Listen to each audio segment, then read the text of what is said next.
السلام علیکم ورحمۃ اللہ وبرکاتہ۔ نحمدہ ونصلی علی رسولہ الکریم، اما بعد، اعوذ باللہ من الشیطان الرجیم، بسم اللہ الرحمن الرحیم۔ رب اشرح لی صدری ویسر لی امری واحلل عقدۃ من لسانی یفقہوا قولی۔ رب زدنی علما، اللہم فقہنا فی الدین، اللہم ارنا الحق حقا وارزقنا اتباعہ وارنا الباطل باطلا وارزقنا اجتنابہ۔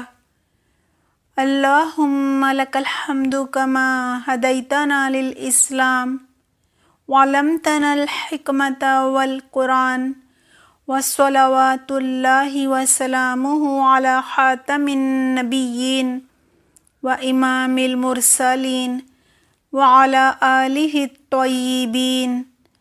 اللہم اجعلنا ممن اتبع القرآن فساقہ وقادہ الی الجنہ، ولا تجعلنا ممن اتبع القرآن فزخ فی قفاہ الی النار، برحمتک یا عزیز یا غفار۔ کیا حال ہیں آپ سب کے؟ امید کرتی ہوں آپ سب بالکل خیریت سے ہوں گے۔ دعا ہے اللہ سبحانہ تعالیٰ آپ سب کو اپنی حفظ و بار میں رکھے، ہر فتنے اور ہر بیماری سے، ہر شر سے محفوظ رکھے، دین کے احکامات کا سمجھنا اور ان پر عمل کرنا اللہ سبحانہ تعالیٰ ہمارے لیے آسان فرما دے، آمین۔ الحمدللہ، اللہ سبحانہ تعالیٰ کی توفیق سے ہماری سورۃ البقرہ مکمل ہو گئی ہے، اور آج ہم سورہ آل عمران کا آغاز کر رہے ہیں۔ اس کی آیات آج کی جو ہیں 1 سے لے کر 13 تک کی ہیں۔ لیسن نمبر 40 ہے۔ پہلے ہم لفظی ترجمہ کریں گے، پھر الفاظ کی گرامر کے حساب سے وضاحت ہوگی، اور آخر میں تفسیر ہوگی انشاءاللہ۔ آئیے آغاز کرتے ہیں لفظی ترجمہ۔ الف لام میم، الف لام میم۔ اللہ، اللہ، لا نہیں، الہ کوئی الہ، الا مگر، ہوا وہی، الحی جو زندہ ہے، القیوم جو قائم ہے، نزل اس نے نازل کی، علیک آپ پر، الکتاب کتاب، بالحق ساتھ حق کے، مصدقا لما تصدیق کرنے والی ہے واسطے اس کے جو، بین یدیہ اس کے سامنے ہے یعنی اس سے پہلے ہے، و اور، انزل نازل کی اس نے، التوراتی تورات، والانجیلی اور انجیل، من قبل اس سے پہلے، ہدن ہدایت ہے، للناسی لوگوں کے لیے، و اور، انزل اس نے نازل کیا، الفرقان فرقان، ان بے شک، الذین وہ لوگ، کفروا جنہوں نے کفر کیا، بآیاتی ساتھ آیات کے، اللہ اللہ کی، لہم ان کے لیے، عذاب عذاب ہے، شدید شدید، واللہ اور اللہ، عزیز غالب ہے، ذو انتقام انتقام لینے والا ہے، ان بے شک، اللہ اللہ، لا نہیں، یخفا پوشیدہ چھپی ہوئی، علیہ اس پر، شیء کوئی چیز، فی الارض زمین میں، ولا اور نہ، فی میں، السماء آسمان، ہوا وہ، الذی وہ ذات ہے، یصورکم وہ صورتیں بناتا ہے تمہاری، فی الارحامی رحموں میں، کیفا جس طرح، یشاء وہ چاہتا ہے، لا نہیں ہے، الہ کوئی الہ، الا مگر، ہوا وہی، العزیز جو زبردست ہے، الحکیم جو حکمت والا ہے، ہوا وہ، الذی وہ ذات ہے، انزل جس نے نازل کیا، جس نے اتاری، علیک آپ پر، الکتاب کتاب، منہ اس میں سے، آیاتن کچھ آیات ہیں، محکماتن محکم پختہ، ہن وہ، اصل ہیں، الکتابی کتاب کی، و اور، اخرو دوسری، متشابہات ہیں، باہم ملتی جلتی ہیں، فَأَمَّا تو لیکن، الذین وہ لوگ، فی قلوبہم ان کے دلوں میں، زیغن ٹیڑھ ہے، کجی ہے، فَیَتَّبِعُونَ پس وہ پیروی کرتے ہیں، ما جو، تشابہ متشابہ ہے یعنی شبہ ڈالتی ہے، منہ اس بے سے، ابتغاء جاننے کو، تلاش کرنے کو، الفتنتی فتنہ، وابتغاء اور جاننے کو، تلاش کرنے کو، تأویلی ہی اس کی تاویل کو، وبا اور نہیں، یعلم وہ جانتا، تأویلہ اس کی تاویل کو، الا مگر، اللہ اللہ، والراسخون اور مضبوط رسوخ رکھنے والے، فی العلم علم میں، یقولون وہ کہتے ہیں، آمنا ایمان لائے ہم، بہی ساتھ اس کے، کلن سب کچھ، من عند ربنا ہمارے رب کی طرف سے ہے، وبا اور نہیں، یذکروا نصیحت پکڑتے، الا مگر، اولو الالباب عقل والے، ربنا اے ہمارے رب، لا نہیں، تزغ تو ٹیڑھا کر، قلوبنا ہمارے دلوں کو، بعد اس کے، پیچھے اس کے، اذ جب، ہدیتنا ہدایت دی تو نے ہم کو، وہب اور عطا کر، لنا ہمارے لیے، من لدنک اپنے پاس سے، رحمتن رحمت، انکا بے شک تو، انت تو ہی، الوہاب بہت عطا کرنے والا ہے، ربنا اے ہمارے رب، انکا بے شک تو، جامع جمع کرنے والا ہے، الناسی لوگوں کو، لیومن ایک دن کے لیے، لا نہیں، ریبہ کوئی شک، فیہ اس میں، ان بے شک، اللہ اللہ، لا نہیں، یخلف خلاف کرتا،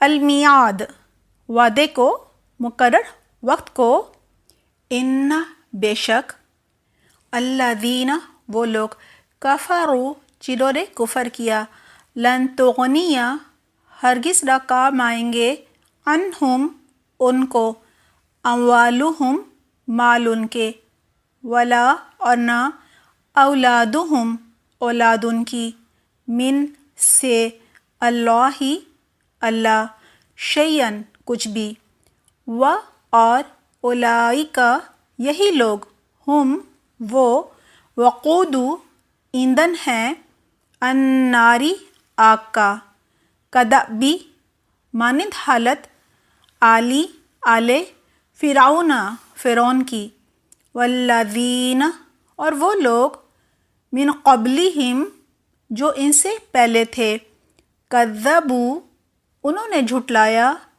بآیاتنا ہماری آیات کو، فأخذہم تو پکڑ لیا ان کو، اللہ نے، بذنوبہم ان کے گناہوں کے سبب، واللہ اور اللہ، شدید العقاب سخت سزا دینے والا ہے۔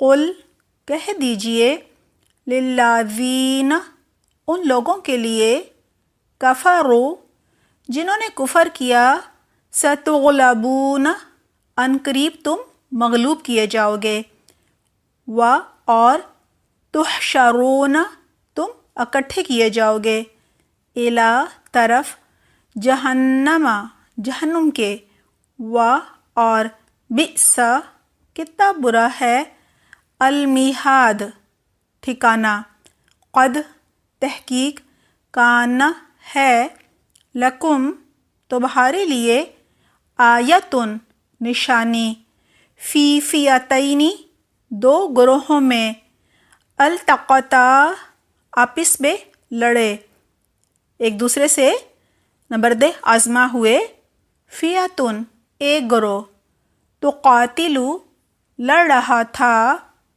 فی سبیل اللہ اللہ کے راستے میں، اور اخری دوسرا، کافرتن کافر تھا، یرونہم وہ دیکھ رہے تھے ان کو، مثلیہم دگنا اپنے سے، رأی دیکھنا، العینی آنکھ کا، اور اللہ یؤید تائید کرتا ہے، بنصرہ ساتھ اپنی مدد کے، من یشاء جس کو وہ چاہتا ہے، ان بے شک، فی ذالک اس میں، لعبرۃ البتہ عبرت ہے، لأولی الابصار اہل بصیرت کے لیے، دیکھنے والوں کے لیے۔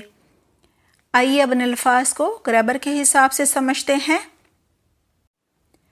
الف لام میم، الف لام میم یہ حروف مقطعات ہیں، حروف تہجی کی طرح الگ الگ پڑھے جاتے ہیں۔ یہ 29 صورتوں کے آغاز میں آئے ہیں۔ 14 حروف ہیں حروف تہجی میں سے جو تکرار کے ساتھ استعمال ہوتے ہیں، ان پر پہلے بھی بات ہوئی تھی۔ اللہ اللہ یعنی خالق کائنات، اس کا ذاتی نام ہے۔ الہ کوئی الہ، کوئی معبود، حمزہ لام ہا اس کا روٹ ورڈ ہے۔ الا بگر یہ کلمہ استثناء ہے۔ ہوا وہی، یہ واحد مذکر غائب کی ضمیر منفصلہ ہے، یعنی جو الگ سے ضمیر آتی ہے نا، جڑ کر نہیں آتی۔ الحی جو زندہ ہے، یا روٹ ورڈ ہے، اللہ کا صفاتی نام ہے۔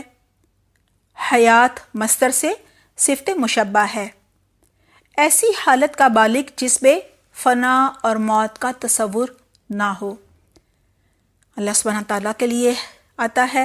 القیوم جو قائم ہے، یہ بھی اللہ کا صفاتی نام ہے، قیام مصدر سے ہے، مبالغے کا صیغہ ہے، بذات خود قائم ہوا اور تمام کائنات کے وجود کا قیام اسی کی ذات سے وابستہ ہے۔ نزل اس نے نازل کی، اس نے اتاری، نون زا لام روٹ ورڈ ہے۔ فعل ماضی واحد مذکر غائب ہے۔ نزل ینزل سے مصدر ہے، تنزیلا نازل کرنا۔ علیکا آپ پر، علیکا میں جو علا ہے وہ حرف جر ہے، اور کا واحد مذکر حاضر کی ضمیر ہے۔ الکتابہ مراد ہے خاص کتاب یعنی قرآن کریم۔ بالحق ساتھ حق کے، ح قاف، قاف روٹ ورڈ ہے، بالحقی، بی جو ہے وہ حرف جر ہے، اور الحقی مجرور ہے، سچائی کی یعنی حق کی، حق کو جس طرح اور جس وقت اور جس انداز سے بیان کرنا چاہیے کہا جا رہا ہے وہ بالکل ویسا ہی بیان ہوا ہے، یعنی صحیح وقت پر، ضرورت کے وقت سچی بات جو ہے وہ بیان ہوئی ہے۔ مصدقاً تصدیق کرنے والی ہے، تصدیقن مصدر سے یہ اسم فاعل واحد مذکر ہے، یعنی سچائی کو بیان کرنے کے لیے یہ استعمال ہوتا ہے، یعنی سچی بات کی یہ سچائی بتاتا ہے، سچائی بیان کرتا ہے۔ تصدیقن مصدر سے یہ اسم فاعل واحد مذکر ہے، لیکن ترجمہ مؤنث والا ہے نا، کہ تصدیق کرنے والی ہے۔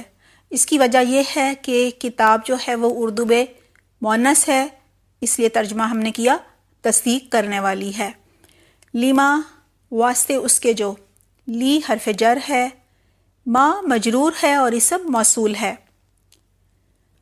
بینا یدیہ اس کے سامنے ہے، بینا مضاف ہے، معنی ہے درمیان، با یا نون اس کا روٹ ورڈ ہے، اور یدئی جو ہے وہ مضاف ہے، اس کا روٹ ورڈ ہے یا دال یا، یہ اصل میں یدینی تھا، اضافت کی وجہ سے نون جو ہے وہ گر گیا ہے، اور یدینی کے معنی ہوتے ہیں دونوں ہاتھ، آخر میں ہی مضاف الیہ ہے، واحد مذکر غائب کی ضمیر ہے، اور اس کے معنی بین یدیہ کے ہیں کہ جو اس کے سامنے ہے، کیونکہ جو چیز دونوں ہاتھوں کے درمیان ہوتی ہے وہ سامنے ہوتی ہے، یا جو اس سے پہلے تھا۔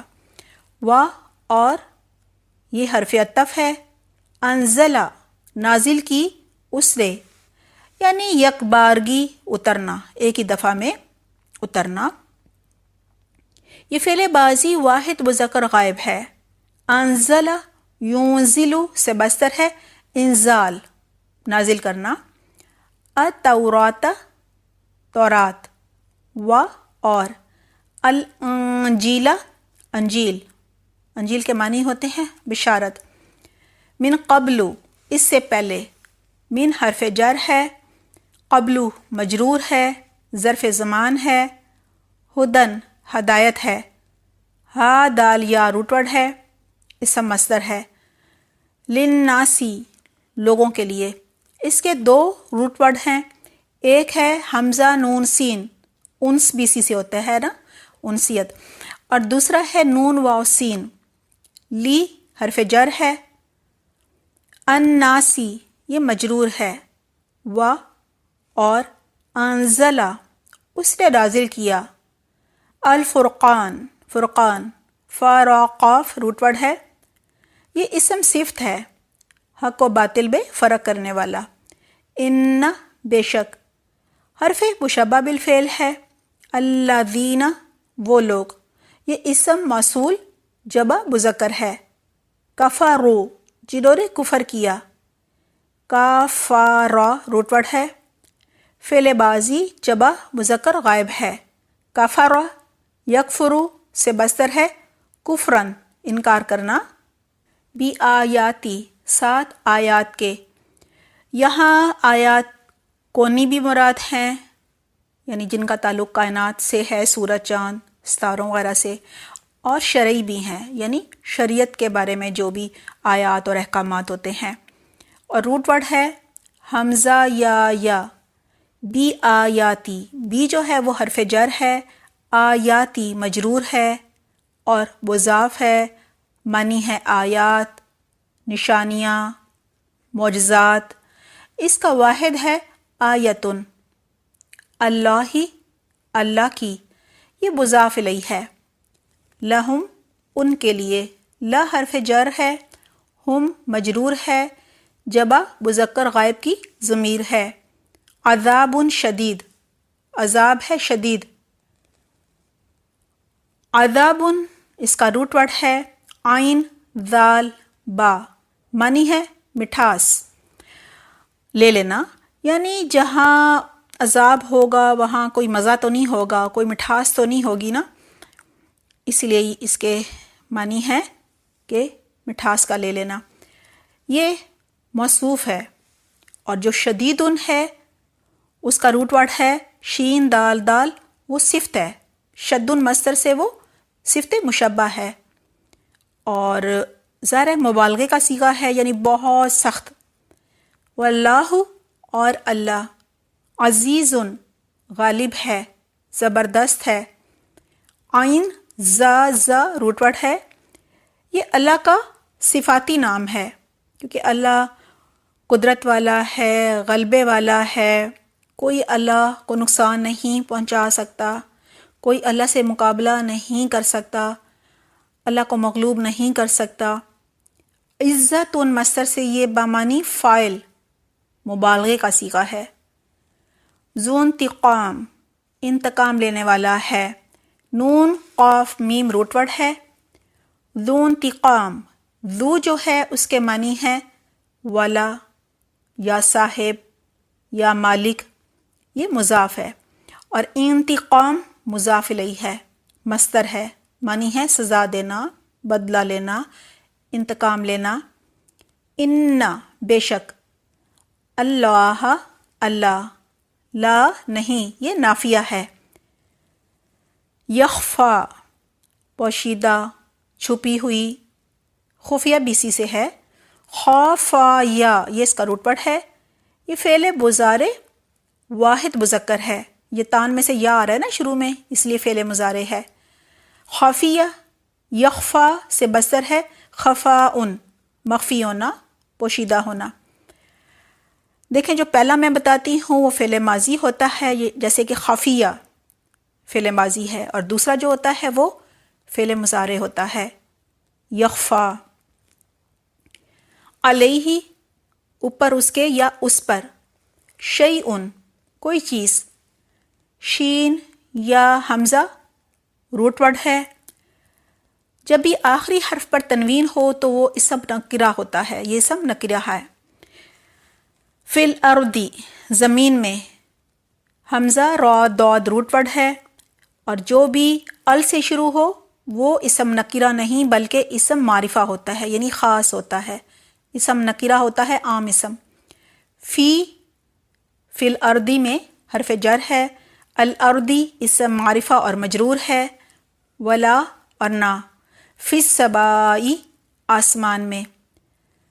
السمائی کا روٹ ورڈ ہے سین میم واو، معنی ہے زمین سے بلند چیز، اونچی چیز، اٹھی ہوئی چیز۔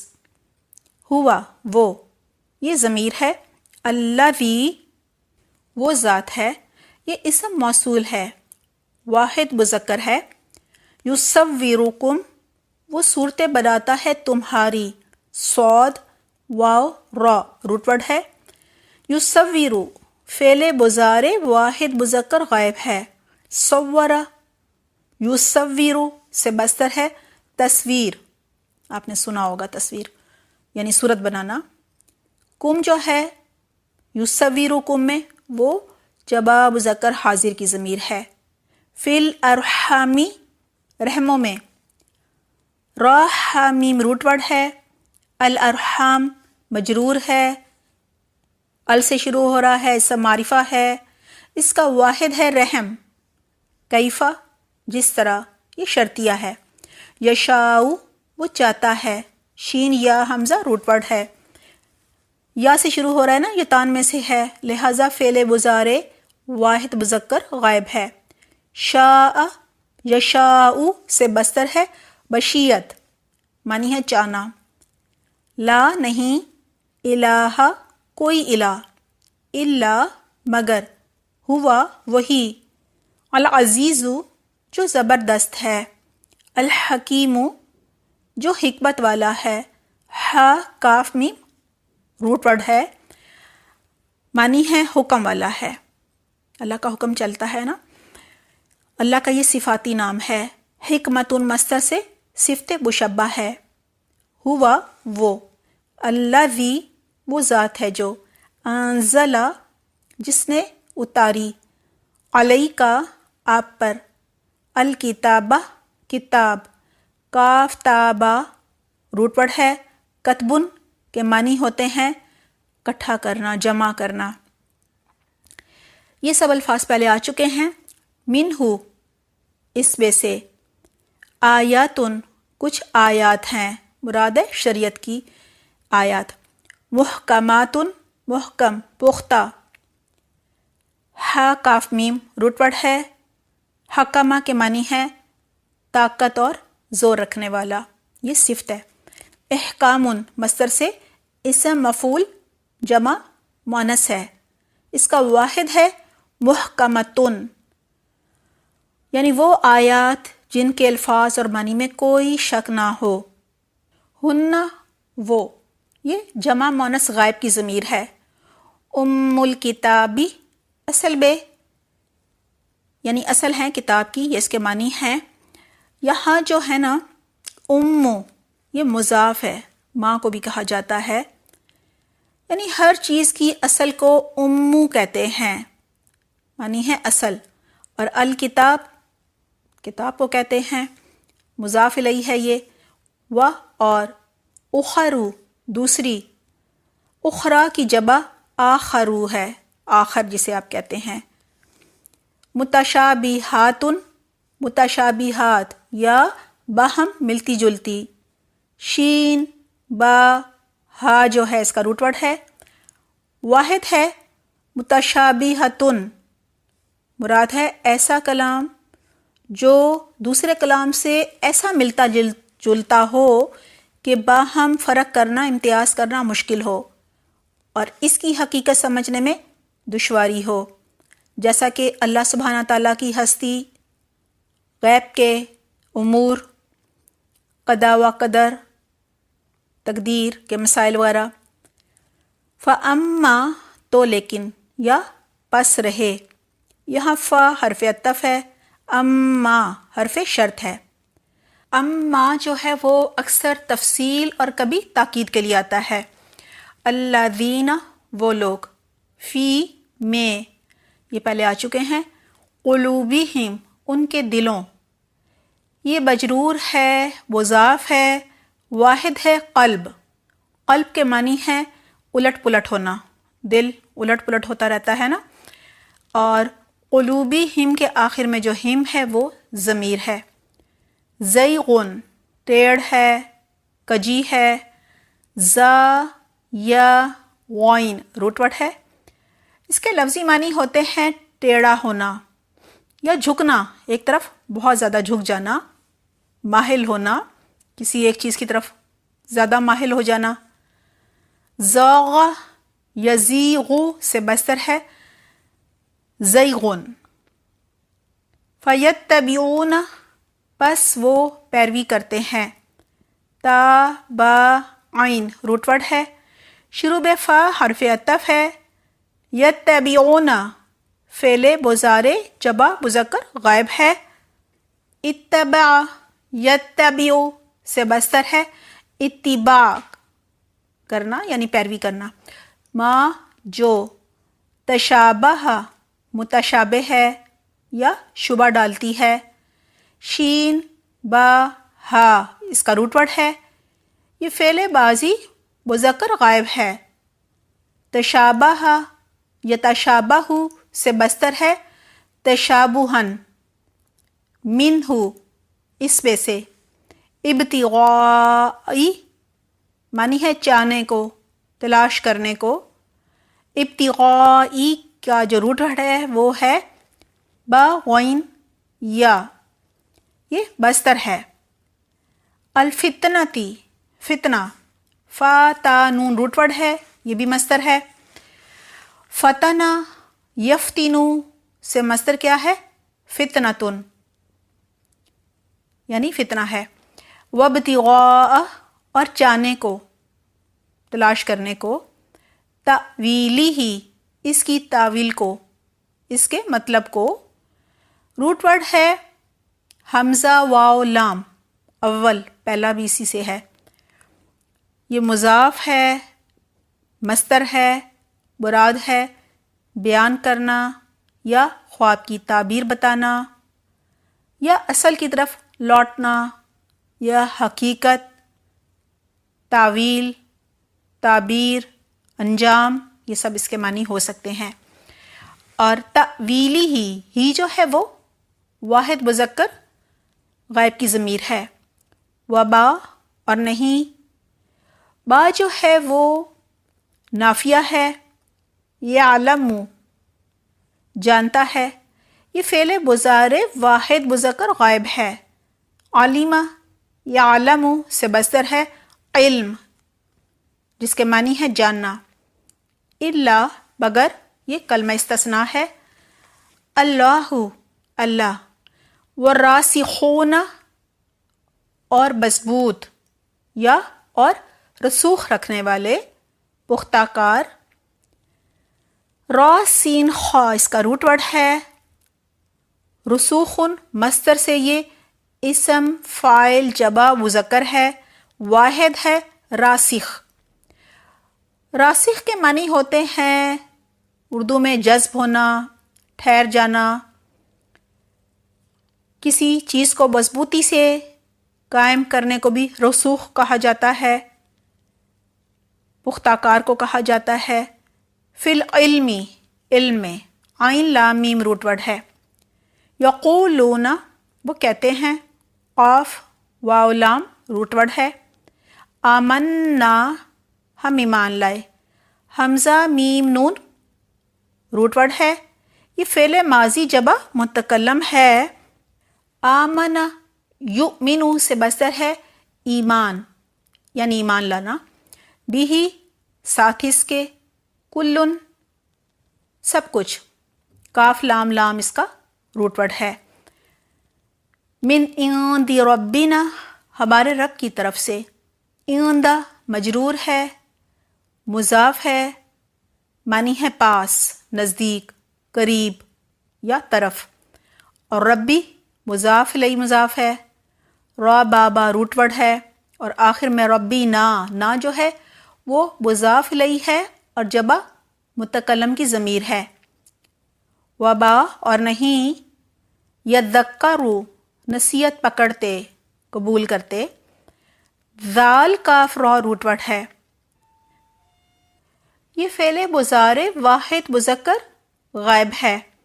اذکر یذکروا سے مصدر ہے اذکرن، جس کے معنی ہے نصیحت قبول کرنا۔ الا مگر، اولو الالباب عقل والے۔ اولو جو ہے وہ مضاف ہے، اس کے معنی ہے والے، اور روٹ ورڈ ہے حمزہ واو لام۔ اس کا واحد نہیں ہے۔ الباب مضاف الیہ ہے، معنی ہے عقلیں، اور واحد ہے لبن، جس کے معنی ہے عقل۔ لبن جو ہے وہ ہر چیز کے خلاصے کو، مغز کو اور جوہر کو کہتے ہیں۔ ہیرے جواہرات نہیں ہوتے، جوہر۔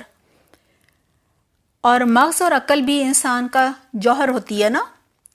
لام بابا اس کا روٹ ورڈ ہے، اور عقل کو اسی لیے لبن کہا جاتا ہے۔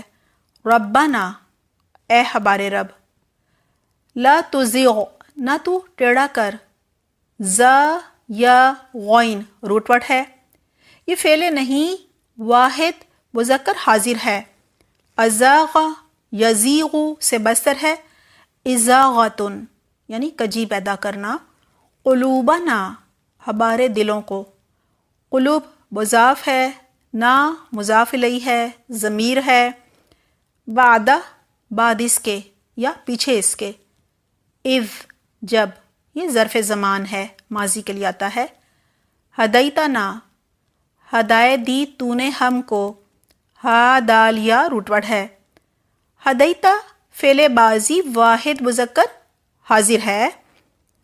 ہدا یہدی سے مصدر ہوتا ہے ہدایت، یعنی ہدایت دینا، اور نا جو ہے وہ ضمیر ہے۔ وا اور ہب عطا کر، واو ہا با روٹ ورڈ ہے۔ یہ فعل امر ہے، واحد مذکر حاضر ہے. وہبا یہبو سے مصدر ہے. وہبوں و حبتن معنی ہے عطا کرنا، تو عطا کر. وہب اللہ کی صفت ہے جو بغیر کوئی معاوضہ لیے ہر چیز عطا کرتا ہے. سارے اعضاء ہمیں دیے، ساری نعمتیں ہمیں دیں. لنا ہمارے لیے. لا حرف جر ہے اور نا ضمیر ہے. من لدن کا اپنے پاس سے. من جو ہے وہ حرف جر ہے، معنی ہے سے. لدن یہ مضاف ہے، معنی ہے پاس یا طرف، اور آخر میں کا مضاف الیہ ہے. واحد مذکر حاضر کی یہ ضمیر ہے. رحمتن رحمت. راہ میم روٹ ورڈ ہے، رحم سے ہے. ماں کے رحم میں کیا ہوتا ہے؟ ہر ضرورت کا خیال رکھا جاتا ہے نا، یہ اللہ کی رحمت سے ہوتا ہے. اور دنیا میں بھی اللہ سبحانہ تعالیٰ ہماری سب ضرورتوں کا خیال رکھتے ہیں، اور جنت کی نعمتوں کا تو ہم تصور بھی نہیں کر سکتے، اور جنت بھی صرف اللہ کی رحمت سے ملے گی. رحمہ یرحمو سے یہ مصدر ہے. ان کا بے شک تو. ان حرف مشبہ بالفعل ہے اور کا ضمیر ہے. انت تو ہی. یہ واحد مذکر حاضر کی ضمیر منفصلہ ہے، الگ سے آتی ہے. الوہاب بہت عطا کرنے والا ہے. وہبن مصدر سے یہ مبالغے کا صیغہ ہے، اللہ سبحانہ تعالیٰ کا صفاتی نام ہے. ربنا اے ہمارے رب. انکا بے شک تو. جامع جمع کرنے والا ہے. یہ فاعل کے وزن پر ہے. جیم میم عین روٹ ورڈ ہے. جمعن مصدر سے اسم فاعل واحد مذکر ہے. الناسی لوگوں کو. لیومن ایک دن کے لیے. یا واو میم روٹ ورڈ ہے، شروع میں لی حرف جر ہے. یومن مجرور ہے. لا نہیں. ریبا کوئی شک. را یا با روٹ ورڈ ہے، یہ مصدر ہے. فی ہی اس میں. ان بے شک. اللہ اللہ. لا یخلف نہیں خلاف کرتا. خا لام فا روٹ ورڈ ہے. یہ فعل مضارع منفی واحد مذکر غائب ہے. اخلفا یخلف سے مصدر ہے اخلاف، خلاف ورزی کرنا. المیعاد وعدے کو یا مقرر وقت کو. واو عین دال روٹ ورڈ ہے، ظرف زمان ہے، اسم مصدر ہے. ان بے شک. الذین لوگ. کفروا جنہوں نے کفر کیا. یہ فعل بازی چبا مذکر غائب ہے. کفر یکفرو سے مصدر ہے کفرن انکار کرنا. لن تغنیہ ہرگز نہ کام آئیں گے. غین نون یا روٹ ورڈ ہے. لن مضارع کو مستقبل منفی کے معنی دیتا ہے. لن تغنی فعل مضارع منفی موقت بھی لن واحد ورث غائب ہے. اغنا یغنی سے مصدر ہے اغناء ان حمزہ دو پیشون، معنی ہے کام آنا یا بچانا یا فائدہ دینا. انہم ان کو. اموالہم ان کے مال. میم واو لام روٹ ورڈ ہے. اموالو مضاف ہے، اس کا واحد ہے مال یا مالن، اور اموالہم ہم ضمیر ہے. ولا اور نہ. اولادہم اولاد ان کی. واو لام دال روٹ ورڈ ہے. اولادو مضاف ہے اور ولدن اس کا واحد ہے. ہم آخر میں ضمیر ہے، مضاف الیہ ہے. من سے. اللہ اللہ. شیئن کچھ بھی. یہ اسم نکرہ ہے، ہر اس چیز کے لیے استعمال ہوتا ہے جو معلوم کی جا سکے اور جس کی خبر دی جا سکے. وا اور. اولئک یہی لوگ. یہ اسم اشارہ جمع بعید ہے. ہم وہ. وقود ایندھن ہے.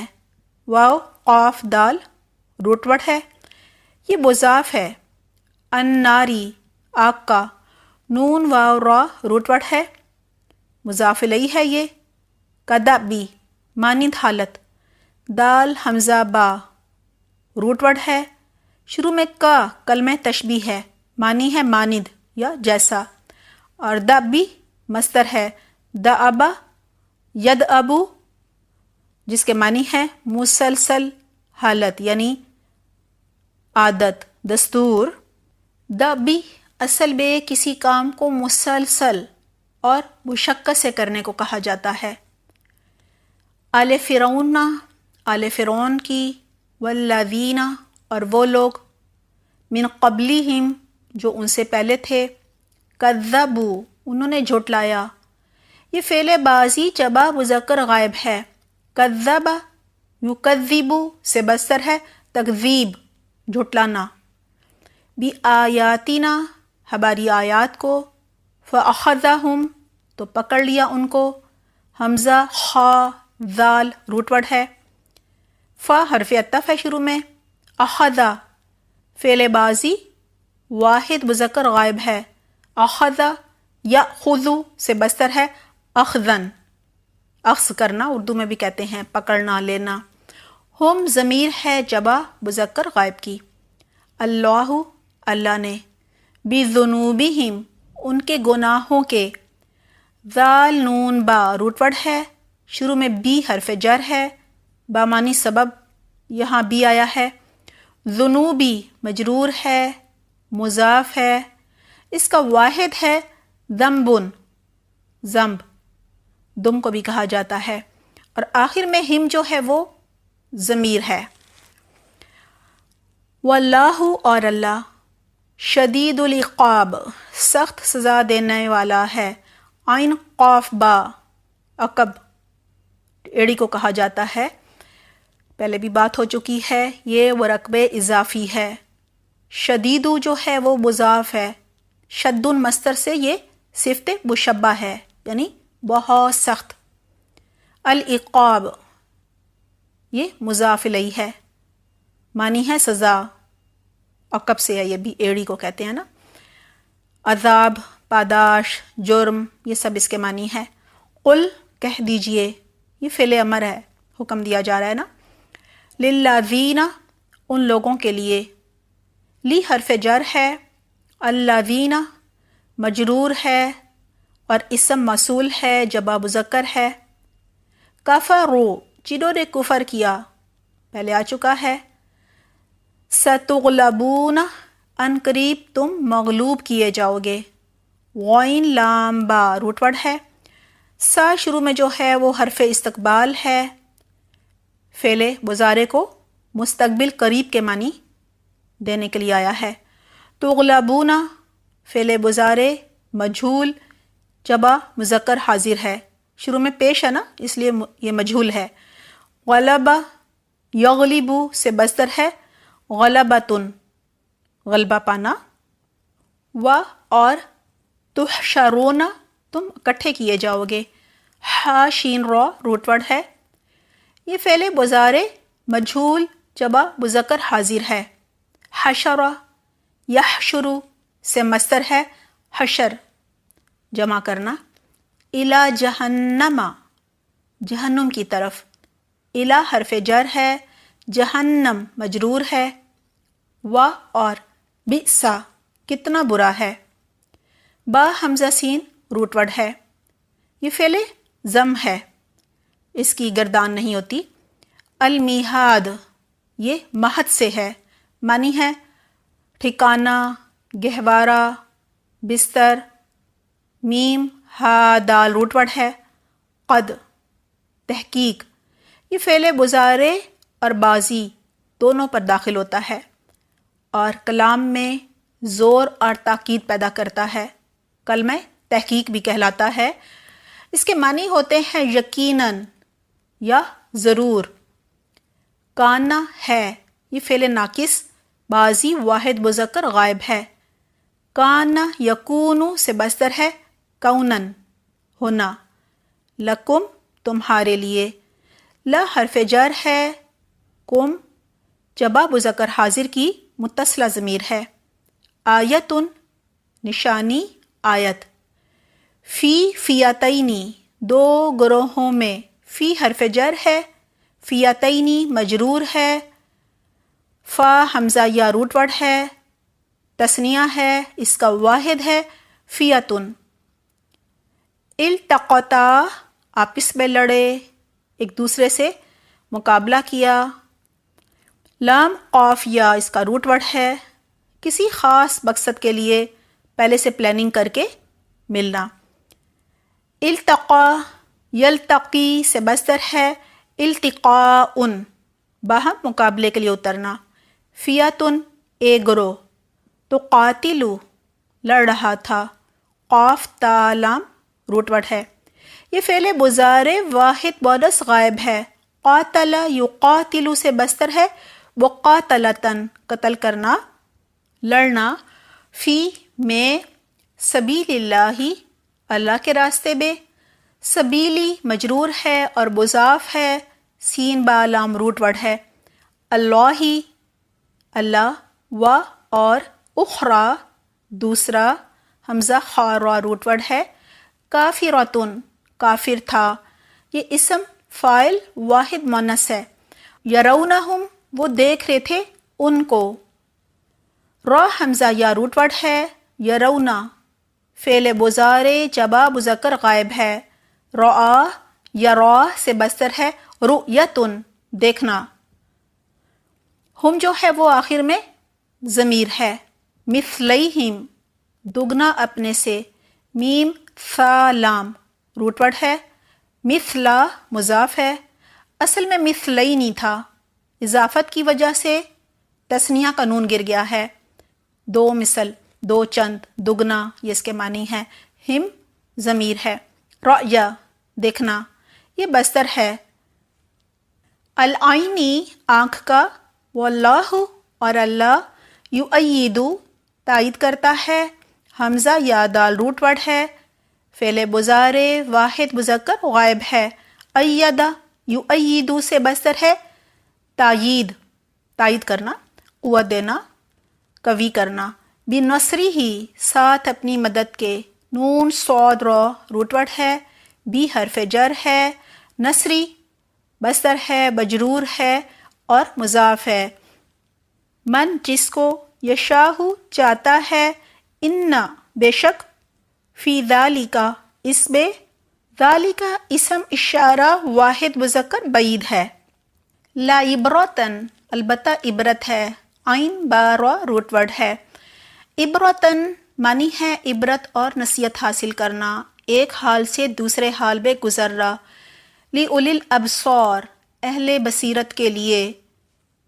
اولی کے معنی ہے والے یا صاحب. حمزہ واو لام اس کا روٹ ورڈ ہے.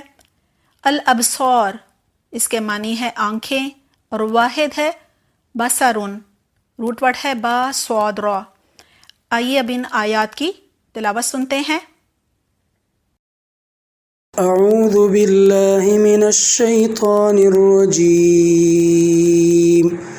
بسم اللہ الرحمن الرحیم. الف لام میم. اللہ لا الہ الا هو الحی القیوم.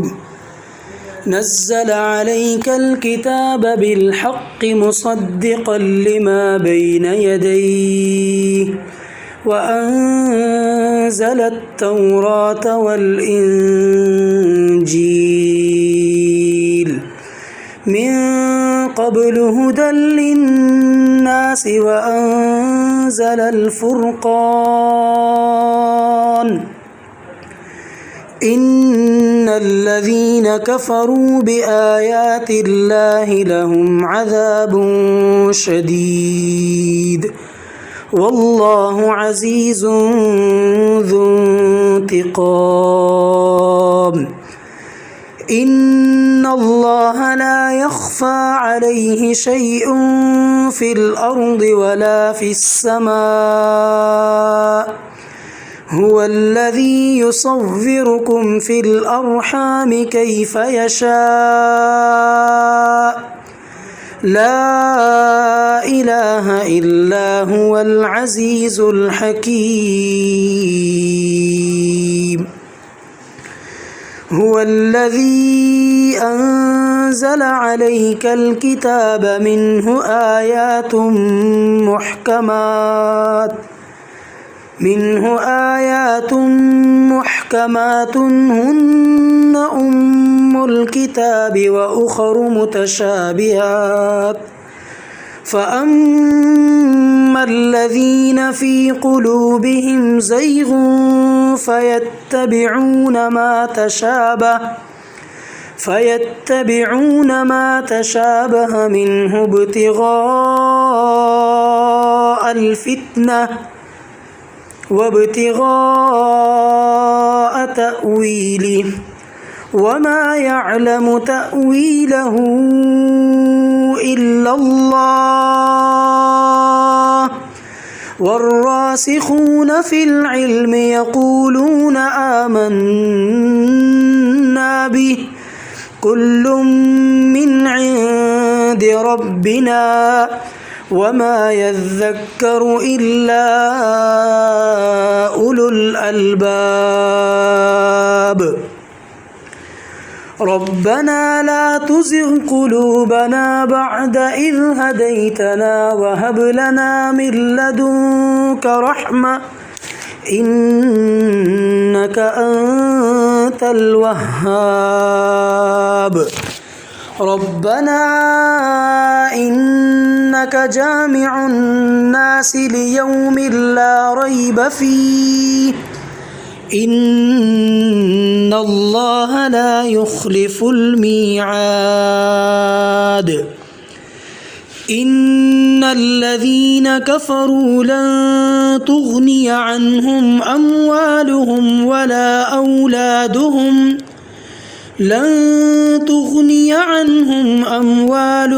ولا أولادهم من الله شيئا وأولئك هم وقود النار كدأب آل فرعون والذين من قبلهم كذبوا بآياتنا فأخذهم الله بذنوبهم والله شديد العقاب قل للذين كفروا ستغلبون وتحشرون إلى جهنم وبئس المهاد قد كان لكم آية في فئتين التقتا فئة تقاتل في سبيل الله وأخرى كافرة يرونهم مثليهم رأي العين والله يؤيد بنصره من يشاء إن في ذلك لعبرة لأولي الأبصار. الحمدللہ ہماری سورۃ البقرہ مکمل ہوئی. اللہ سبحانہ تعالیٰ آپ سب کی کوششیں قبول کرے، بہترین طریقے سے سورۃ البقرہ کو سمجھنے اور اس پر عمل کرنے کی توفیق عطا فرمائے. یہ قرآن کی سب سے بڑی سورت تھی اور سب سے زیادہ احکامات اس میں تھے.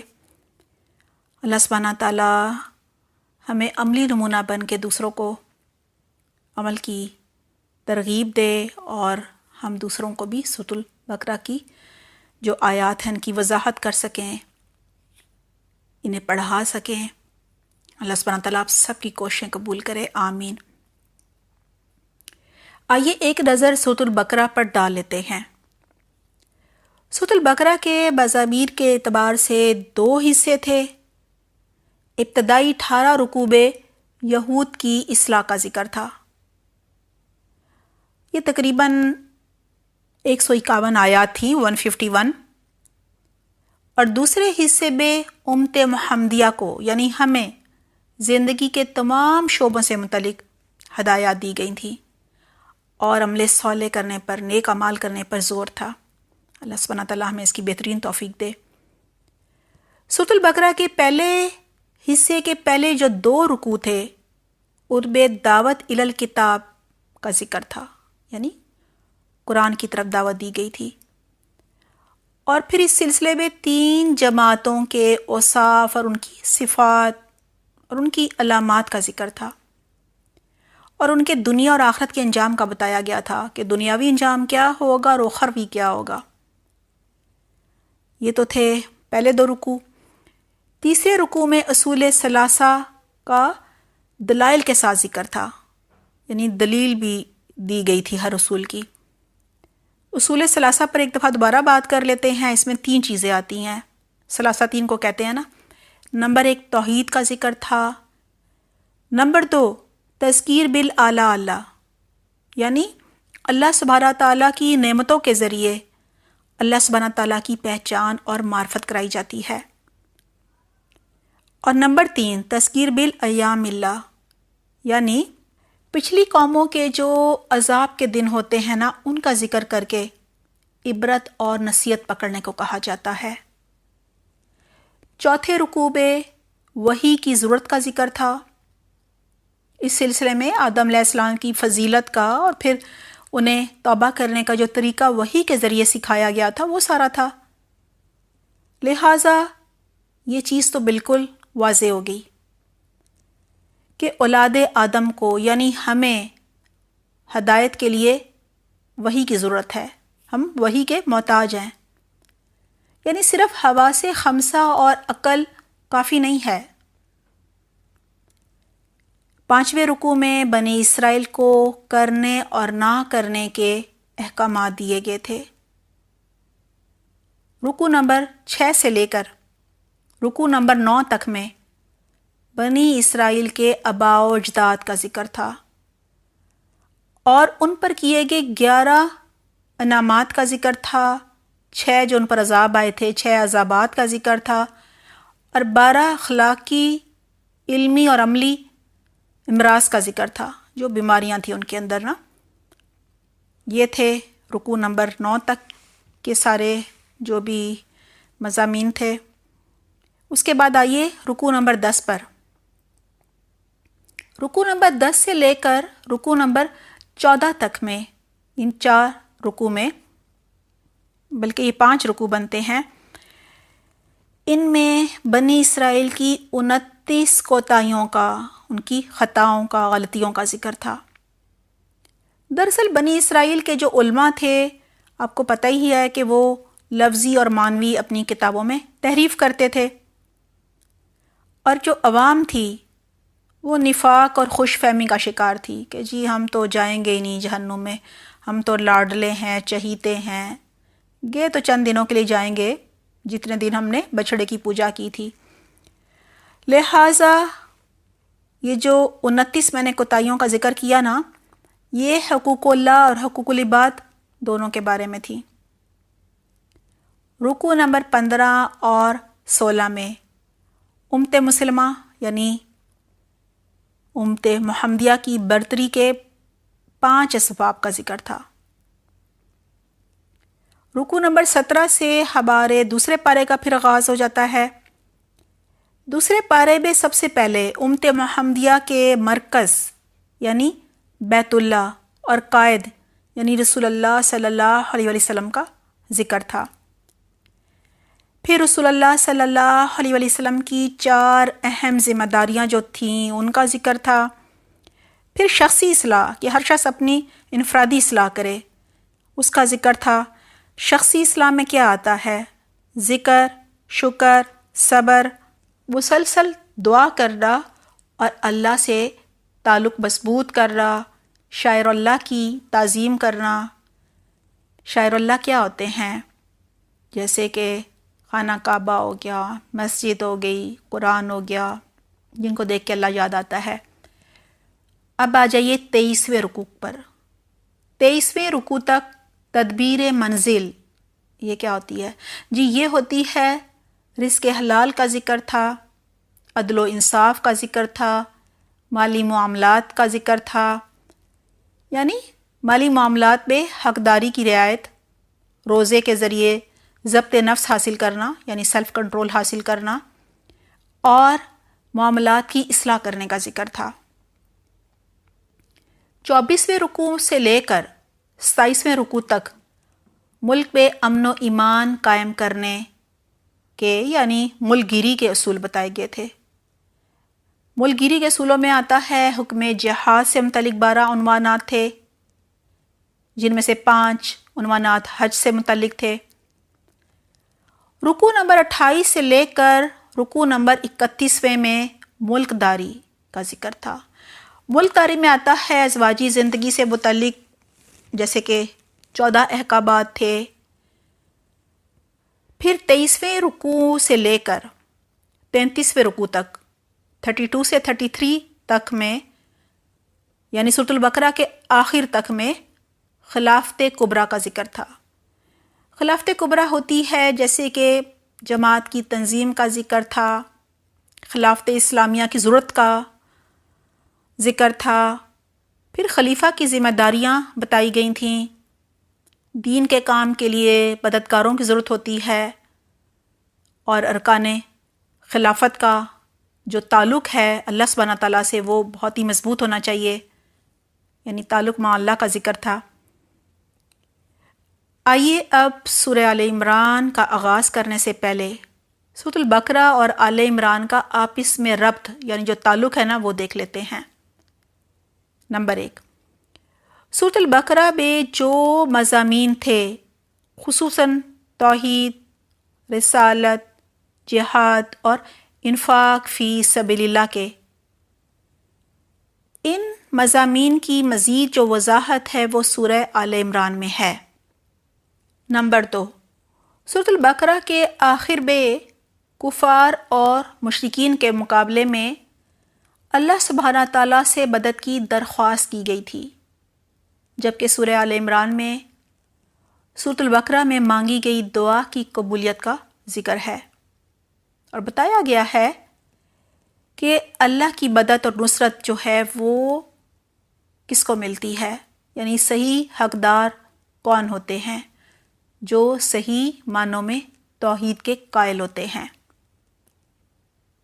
نمبر 3، سورۃ البقرہ میں دین دشمنوں سے قتال کا حکم تھا کہ جنگ کرو، جبکہ سورہ آل عمران میں مسلمانوں کی کامیابی اور فتح کا جو ایک نمونہ ہے وہ پیش کیا گیا ہے۔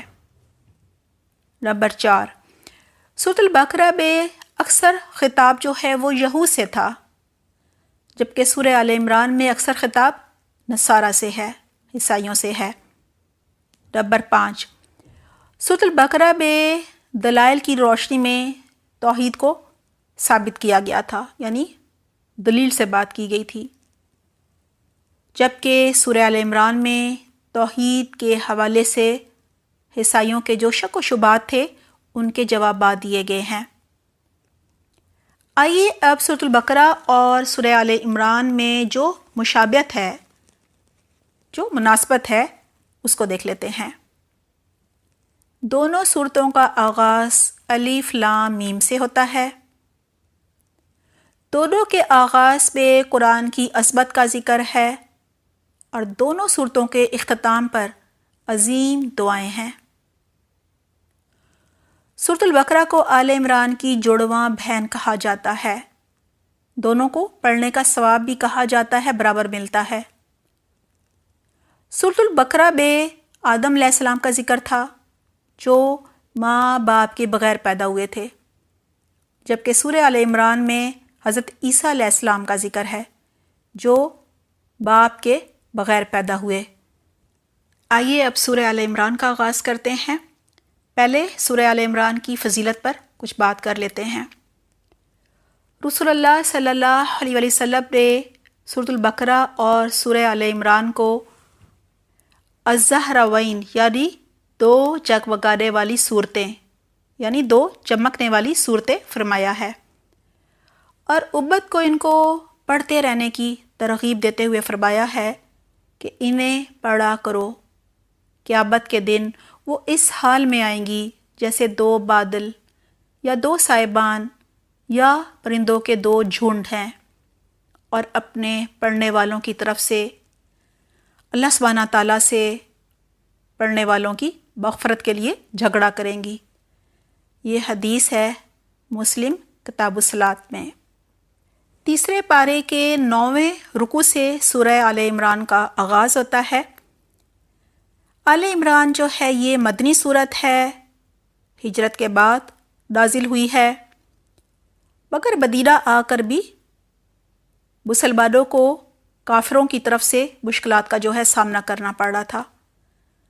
جیسا کہ آپ جانتے ہیں، سب سے پہلے غزوہ بدر ہوئی جس میں مسلمانوں کو فتح حاصل ہوئی، اللہ کی مدد سے وہ کامیاب ہوئے۔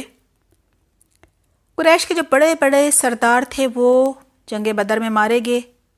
اس شکست کا بدلہ مشرکین مکہ نے کفار نے اگلے سال غزوہ احد میں لے لیا۔ اس کا ذکر ہے اس میں۔ قرآن کی جو ترتیب ہے نا، قرآن کی ترتیب کے اعتبار سے سورہ آل عمران کا جو نمبر ہے وہ تیسرا ہے، جبکہ نزول کے اعتبار سے اس کا نمبر 89 ہے۔ آل عمران 20 رکوع اور 200 آیات پر مشتمل ہے۔ آئیے اب سورہ آل عمران کا شان نزول دیکھتے ہیں، یعنی ایسی کون سی وجہ تھی، کیا سبب تھا کہ یہ سورت نازل ہوئی۔ 9 ہجری کو نجران کا تقریباً 60 عیسائیوں کا ایک وفد رسول اللہ صلی اللہ علیہ وسلم کے پاس آیا۔ اس وفد میں عیسائی مذہب کے جو بڑے بڑے جید علماء تھے نا وہ شامل تھے، اور اس زمانے میں نجران جو تھا وہ عیسائیت کا مرکز تھا۔ اور اس وفد کے آنے کا مقصد یہ تھا کہ جو متنازع مسائل ہیں نا ان پر حضور صلی اللہ علیہ وسلم سے گفتگو کریں۔ لہٰذا یہ جو وفد ہے آپ صلی اللہ علیہ وسلم کی خدمت میں حاضر ہوا اور حاضر ہو کر مناظرہ کیا، جس کے جواب میں اللہ سبحانہ تعالیٰ نے سورہ آل عمران کی تقریباً 80-90 آیات نازل فرمائیں۔ آل عمران کے معنی ہیں عمران کی اولاد، عمران کا خاندان، عمران کی آل۔ عمران جو تھے وہ حضرت مریم علیہ السلام کے والد تھے۔ اس سورت کی آیت نمبر 33 سے لے کر 37 تک میں اس خاندان کا ذکر ہے، اسی لیے اس سورت کا نام آل عمران ہے۔ آج کی آیات کا آغاز کرنے سے پہلے ایک نظر سورہ آل عمران کے اجمالی یعنی مختصر خلاصے پر ڈال لیتے ہیں۔ سورہ آل عمران میں 6 باتوں کا ذکر ہے۔ نمبر 1، خصوصیت کے ساتھ عیسائیوں کو قرآن و توحید کی دعوت دی گئی ہے، اور اللہ سبحانہ تعالیٰ کی 5 صفات کا ذکر ہے۔ نمبر 2، توحید کو نہ پانے والوں کی 5 خصلتوں، بری خصلتوں اور ان کے انجام کا ذکر ہے۔ نمبر 3، توحید کو ماننے والوں کی 6 صفات اور ان کے انجام اور ان کو دی گئی 4 ہدایات کا ذکر ہے۔ نمبر 4، حضرت عیسیٰ علیہ السلام کے خاندان کا ذکر ہے، اور اس زمن میں بنی اسرائیل کے جو باطل عقائد تھے ان کا جواب دیا گیا ہے، اور مباہلہ یعنی ایک دوسرے کے حق میں بد دعا کرنے کا ذکر ہے۔ اس کا جو تفصیلی ذکر ہے مباہلہ کا وہ آگے آئے گا، قل تعالوا جب آیت آئے گی تو پھر آئے گا انشاءاللہ۔ نمبر 5، اہل کتاب کی ناکامی کے 16 اسباب کا ذکر ہے۔ آج کی آیات میں امت صلیب یعنی عیسائیوں کو قرآن اور توحید کی طرف بلایا گیا ہے، دعوت دی گئی ہے، اور اللہ سبحانہ تعالیٰ کی 5 صفات کا ذکر ہے۔ نمبر 1، حیٌ، ہمیشہ سے زندہ ہے، قیوم۔ نمبر 2 ہے، پھر نمبر 3، منزل الکتاب یعنی کتاب کا نازل کرنے والا ہے۔ نمبر 4، مصور فی الارحام، رحموں میں صورتیں بنانے والا ہے۔ نمبر 5 غیبی امور جاننے والا ہے۔ پھر یہ صفات اللہ سبحانہ تعالیٰ کی بتانے کے بعد پوچھا گیا ہے عیسائیوں سے کہ اے عیسائیوں بتاؤ ان میں سے کون سی صفت عیسیٰ علیہ السلام میں پائی جاتی تھی جو تم اسے اللہ کا بیٹا کہتے تھے، ابن اللہ کہتے تھے؟ پھر عیسائیوں سے کہا گیا ہے کہ استدلال کے لیے آیات محکمات لو، نہ کہ متشابہات کے پیچھے پڑو۔ پھر انہیں بتایا گیا ہے کہ دیکھو جو سلامت دل والے ہیں، یعنی راسخون فی العلم ہے، یعنی مضبوط علم والے ہیں، راسخ علم والے ہیں، پختہ علم والے ہیں، وہ دونوں طرح کی آیات پر ایمان لاتے ہیں۔ اور جن کے دلوں میں ٹیڑھ ہوتا ہے، کجی ہوتی ہے، وہ آیات متشابہات کے پیچھے پڑے رہتے ہیں اور ان کو ذریعہ بناتے ہیں فتنہ اور فساد کرنے کا، اور اس طرح وہ خود بھی گمراہ ہوتے ہیں اور لوگوں کو بھی گمراہ کرتے ہیں۔ آئیے آج کی آیات کا آغاز کرتے ہیں۔ آیت نمبر 1 الف لام میم، ترجمہ ہے الف لام میم۔ یہ حروف مقطعات ہیں، ان پر پہلے بھی بات ہو چکی ہے۔ یہ اللہ سبحانہ تعالیٰ اور رسول صلی اللہ علیہ وسلم کے درمیان ایک راز ہوتے ہیں، بھید ہوتے ہیں نا۔ ان کی تفسیر پہ مفسرین کا جو ہے ہمیشہ اختلاف رہا ہے۔ بعض کہتے ہیں ان کے معنی صرف اللہ کو معلوم ہے اور ان کی کوئی تفسیر نہیں ہے، یعنی وہ تفسیر نہیں کرتے، اور کچھ مفسرین ان کی تفسیر کرتے ہیں، لیکن ان کی جو تفسیر ہوتی ہے نا اس میں بھی بہت سے اختلافات پائے جاتے ہیں اور کوئی دلیل بھی نہیں ہوتی نا۔ حروف مقطعات صورتوں کے شروع میں آتے ہیں، انہیں ہمیشہ الگ الگ پڑھا جاتا ہے۔ مثلاً الف لام میم، ان کو ملا کر علم نہیں پڑھیں گے، الگ الگ پڑھیں گے۔ حروف مقطعات دراصل اہل عرب کے لیے ایک چیلنج تھے کہ دیکھو یہ حروف تمہاری زبان میں سے ہیں، قرآن انہی حروف سے مل کر بنا ہے، ان کا ہی مجموعہ ہے، اور قرآن تمہارے لیے ایک معجزہ ہے، کیونکہ تم اتنے بڑے بڑے شاعر ہونے کا دعویٰ کرتے ہو، لیکن انہی حروف کی مدد سے کوئی مقابلے میں کچھ لے کر تو نہیں آ سکے نا، ایسی کتاب نہیں لا سکتے ہو۔ لہٰذا اس طرح سے ان کو ایمان لانے کی دعوت بھی دی جا رہی ہوتی تھی۔ آیت نمبر 2 اللہ لا الہ الا هو الحی القیوم، ترجمہ ہے اللہ تعالیٰ وہ ہے جس کے سوا کوئی معبود نہیں، وہ زندہ ہے، سب کا تھامنے والا ہے۔